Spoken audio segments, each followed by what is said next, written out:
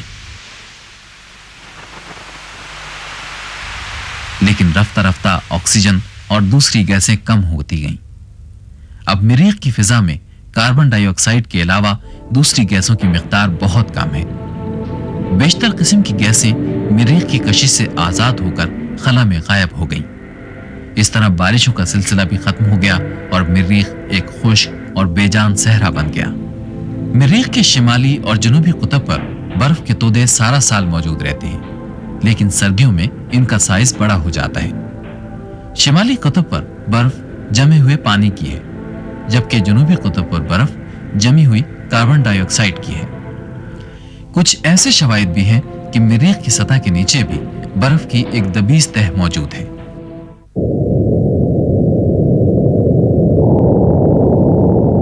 سن 2017 میں انسان مریخ کی سطح پر پہلی مرتبہ قدم رکھے گا. جس خلائی جہاز کے ذریعے یہ سفر کیا جائے گا اس میں خلانوردوں کے علاوہ بہت سے اہم خودکار آلات اور مشینیں بھی ہوں گی. اس مشن کا بنیادی مقصد مریخ پر ایک ابتدائی نوآبادی کا قیام ہوگا. مزید وقت گزرنے کے بعد یہاں غالباً ایسی بستیاں بھی آباد ہو سکیں گی جو بہت حد تک خود کفیل ہوں گی.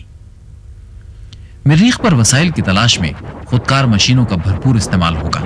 انسان اور مشینیں ساتھ مل کر یہ کھوج لگائیں گے.